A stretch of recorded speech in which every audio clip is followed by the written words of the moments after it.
Welcome to 101. I'm Greg Bassett, your host from the Salisbury Independent newspaper. It's a big day here at PAC 14. We're continuing our interviews with city council candidates. And from District 5 today, we have Councilwoman Angela Blake. Welcome.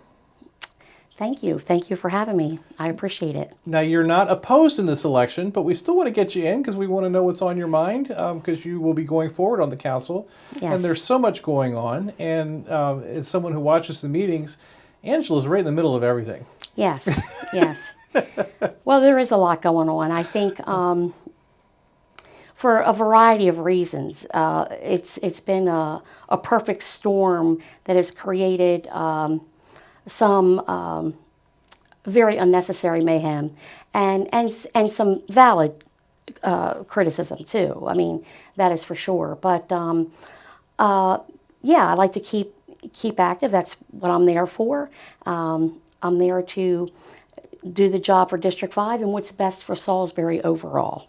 It feels like communication has been strange. People seem to kind of come up with things on their own about what's going on that doesn't really match reality, but that's the perception, and I was always taught perception is reality. So you guys end up on the defensive a lot, and you're someone who doesn't hold back. You want to explain those things. Well, one of the things that I think is interesting with perception is, if you're not engaged, don't be outraged. And the bottom line is that could we always communicate better? Yes, we can always communicate better. And I think we're looking at ways to doing that moving forward and things of that nature. But there is not one thing that has happened in the city of Salisbury that has not been spun out of the master plan, that has been developed and talked about, approved. Like 2,500 citizens were involved in that. There was architects from the University of Maryland. There was every presentation, every process that has gone. It's all been out there. Right. And then all of a sudden, we have, Jake has left for another position. Then Julia has gone. So we were trying to pivot real quick. And then we had a communications officer go. And then no sooner than that happens, with Jack moving up to mayor, then we had his council seat to fill. And then no sooner did that happen, we're turning around and trying to, Muir's taking a different position, which I known for about a year that he was really looking for some other things. I mean, he has his master's now. And, right. So we just really didn't have a real chance to pivot, and like the same 12 or 15 people wouldn't allow us grace to pivot. Right. So I think it's a perfect storm. Some things are pointed out that were quite obvious, but overall, the city is solid. The sky is not falling. The roof isn't coming down. Nobody's doing anything, mischievous or getting away with anything, and these things have been in the pipeline for a decade. Yeah, you mentioned the Mayor Jake Day, and the city master plan.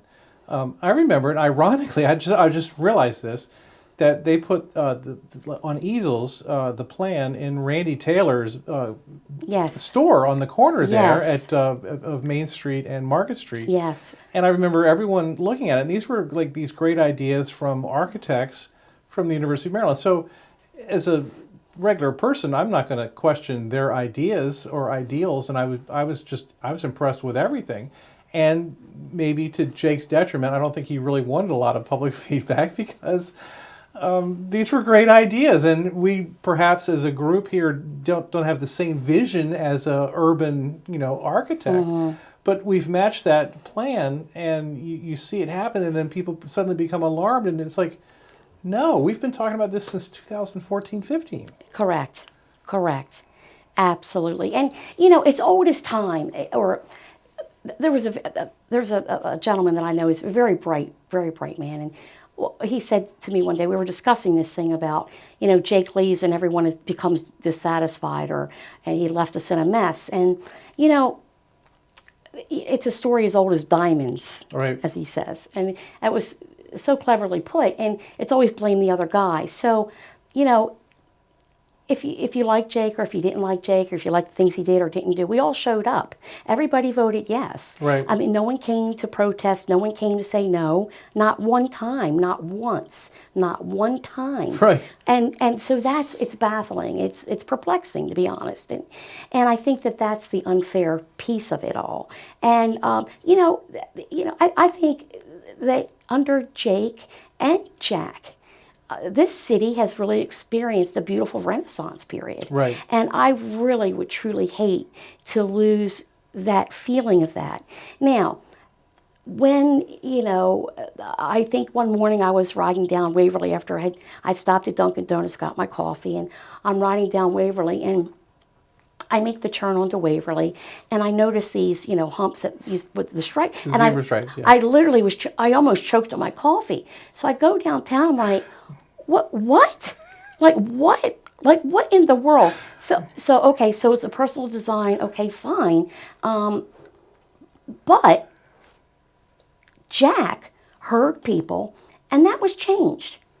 There were several things that were changed. And so when people did say something, things were getting changed. Well, and that's an example. I'm glad you bring that up because and I've said it on here before. Waverly is not a thoroughfare to bypass Route 13. That's what everyone thinks it is. It's not. It's a neighborhood street. Yep. So people from that neighborhood from North Camden have to get across the street to Wawa or wherever they're going. Yep. And it's not meant to be this, I can drive as fast as I want here. So, they put the bike lanes in with the zebra stripes. But as I recall, that was a 2 or 3 stage project. So the first stage was to get everyone used to the bike lanes with the physical barrier. And then the next stage is we'll take those physical barriers out. But by now, people have adjusted to it. And I guarantee you, if Waverly was the way it is right now the first time, everyone would still be up in arms, but they saw how much worse it could possibly be. Right. If you know what I mean. Right. I do. I really do. And I just, but when people said something, that was change. Right. And not a peep, not a thank you, not a anything. And I hear compliments for it. But, well, I'm glad yeah. because Jack Heath deserves that. Yeah. And I think under everyone has different leadership styles. Right. And under Jake's style, he's a lot of energy, very bright young man, and at full force with a vision.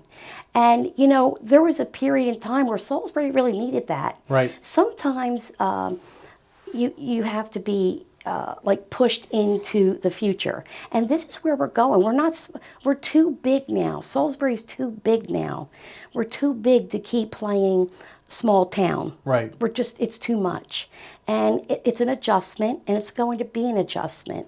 And having said that, I do feel and agree, and have talked about in council a lot about taking a pause and really reevaluating the master plan, see where we are, what is in the pipeline that we really, really want, and then look beyond that and maybe redevelop or maybe have a redirection.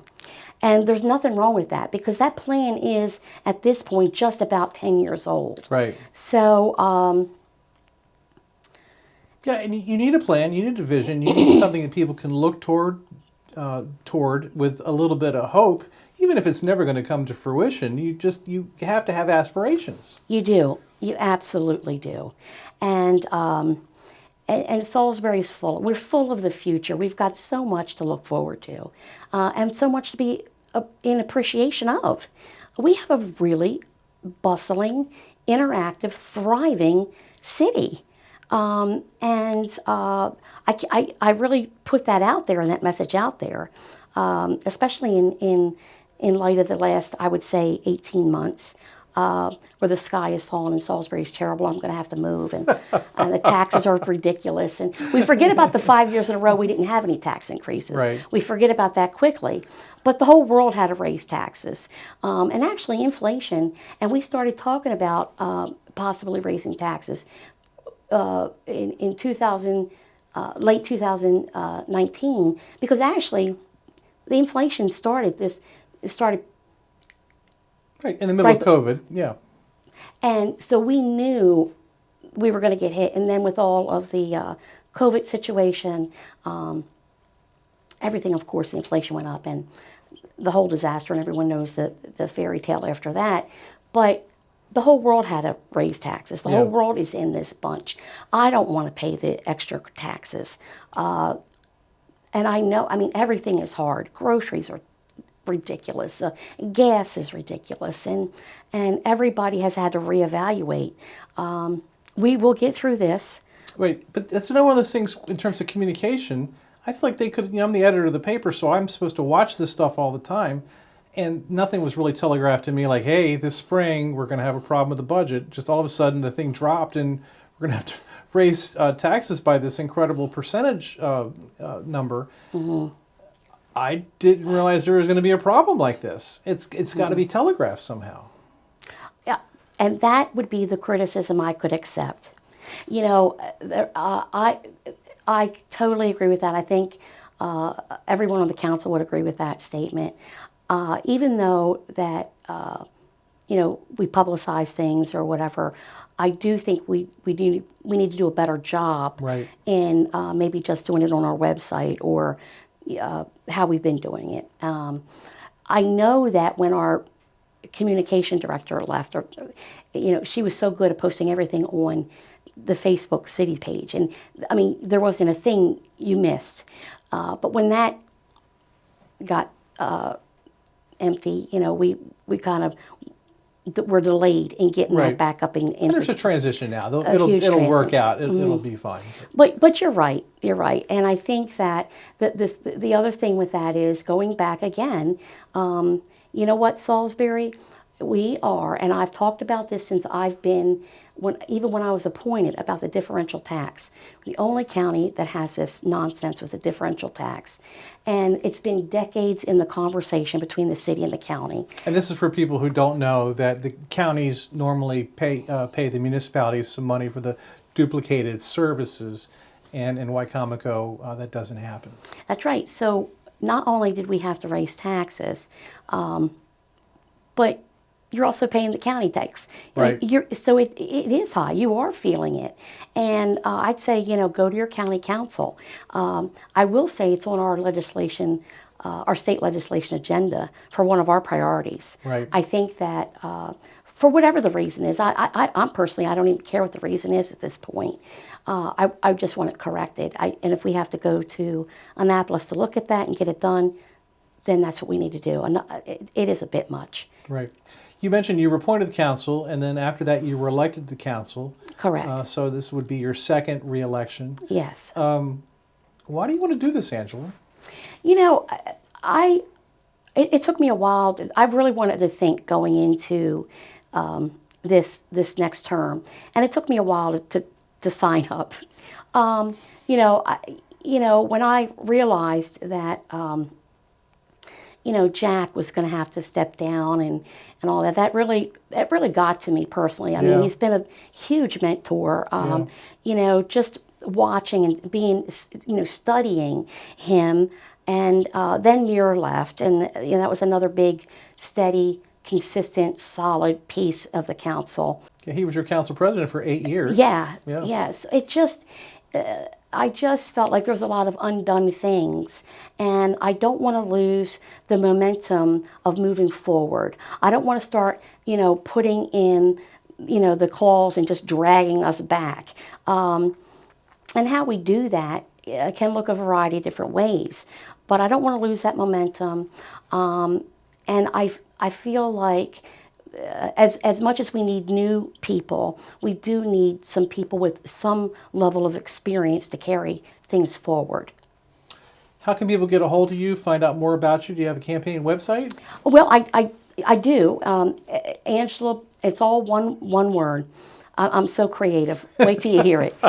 Angela Blake for District5.com. It's so creative. Well, I remember it already, so Yeah, that's good. yeah. And it's also on Facebook. I have Angela Blake for District 5. And on Facebook, you can find me. And I post a lot of things. On the website, it has more of a history and things I've done. You know, I've been a clinical social worker for many, many years, decades, and I've been a social worker in Salisbury nearly 33 years now. Wow. So, you know, social workers can get a lot of things done too. Right. We have a lot of networking skills that the city needs, obviously.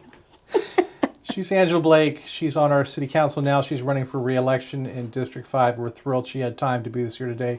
Thank you so much, Angela. Thank you. Thank you for having me. I appreciate it. I'm Greg Bass from the Salisbury Independent newspaper. Another edition of 101 right here on PAC 14.